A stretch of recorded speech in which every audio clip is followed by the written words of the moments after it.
अस्सलाम वालेकुम। मेरी आप सबसे रिक्वेस्ट है कि ये मेरी ज़रा वीडियो ज़रूर थोड़ा सा टाइम निकाल के सुने, क्योंकि यहाँ मेरे ईमान पे हमला किया गया है। हज़रत वासिफ अली वासिफ के मज़ार पे जो मैं वीडियो बनाई थी उसको लेके, क्यों पाकिस्तान में वेले लोगों की कमी नहीं है। मैं ये पिछले चंद दिनों से कोई पोइट्री, कभी कोई ये जो हरकत मुख्तलिफ कर रहा हूँ, वो मुझसे करवाई जा रही है। यूके से हमारे कुछ लोगों ने एक ग्रुप बनाया है और वो पाकिस्तान की हर सिटी में वो एक लाउंज है, लाल लाउंज, वो काम कर रहा है इस वक्त, और उनके ख़ास किस्म के कुछ पॉजिटिविटी लाना चाह रहे हैं, और वो फेसबुक पे इस टाइप की चीज़ें ला के कुछ इंटरटेनमेंट का भी एक वो करना चाहते हैं। तो उन्होंने मुझे कहा जी आपकी आवाज़ अच्छी गरजदार है तो आप ये बोलें। हालांकि मेरी ना तो मैं आवाज़ को बेहतर समझता हूँ, ना मुझे वो शायरी पढ़ने का कोई फ़न आता है। तो वो मैं कर रहा था, तो हज़रत वासिफ अली वासिफ के मज़ार पे उस दिन मैं गया, क्योंकि उन्होंने मुझे कहा था कि आप सूफ़ीज़म किसी मज़ार पे जाएँ।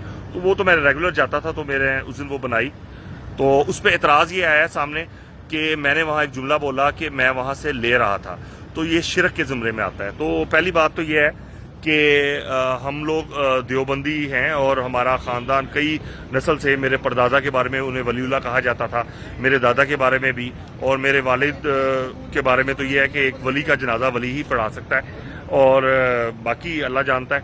तो हम लोग मज़ारों पे जाने वाले लोग नहीं हैं। और अभी रिसेंटली जब मेरे वालिद साहब की डेथ हुई तो मेरे चचा ने मुझे मना किया कि ये 40वां वालिसवां नहीं करना, वैसे कुरान खानी कर लो, तो जिसकी वजह से वो भी नहीं किया। तो मज़ारों पे मेरे वालिद साहब जाया करते थे, तो हालांकि मेरी दादा दादी को इतना पसंद नहीं था, तो अबू ये कहा करते थे कि अबू हर मसले की कोई ना कोई बात पिक करते थे, तो अपना अकीदा छोड़ो ना, किसी का छेड़ो ना।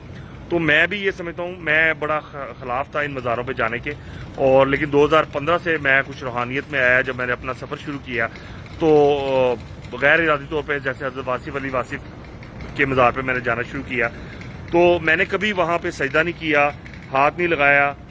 इवन के जैसे हमारे पैगम्बर हज़रत मोहम्मद मुस्तफ़ा सल्लल्लाहु अलैहि वसल्लम, मोहम्मद अरबी का ये हुक्म भी है कि मज़ार पे जाके हाथ भी ना उठाओ, क्योंकि आप जब हाथ उठा के दुआ करते हैं ना, तो लोग, जो एक ले मैन होता है उसके जहन में होता है कि शायद ये मज़ार से मांग रहा है। तो मैंने तो कभी वहाँ हाथ भी नहीं उठाया, सीधा खड़ा होकर दुआ की, अल्लाह से दुआ की, वसीला दिया।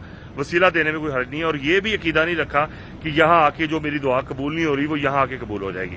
तो करने वाली ज़ात अल्लाह की है, ये अल्लाह के नेक बंदे हैं, और यहाँ आकर, क्योंकि यहाँ हर वक्त लोग आते हैं, पढ़ते पढ़ाते हैं, और रहमत के फरिश्ते होते हैं, तो वो समटाइम आपकी दुआओं में शामिल हो जाते हैं। तो मुझे वहाँ से फैज़ मिल रहा था। क्या ले रहा था मैं?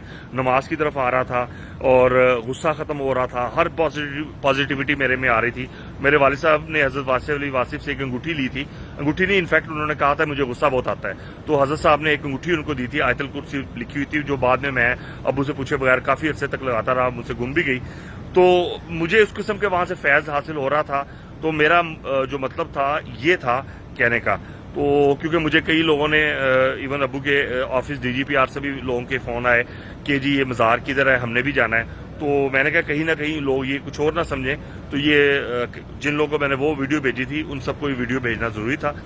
और दूसरी बात कि एक और मैंने बात की थी, उसका तो बिल्कुल नेगेटिव, मुझे समझ नहीं आती पाकिस्तान में लोग क्या सोचते रहते हैं घरों में बैठ के।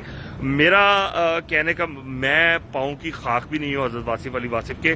100 साल बाद भी मैं पाँव की खाक ही नहीं बन सकता, मैं पाँव की खाक ही रहना पसंद करूँगा। मैंने जो गद्दी नशीन वाला लफ्ज़, वो ये नहीं बोला था कि मैं कोई गद्दी नशीन बन जाऊँगा।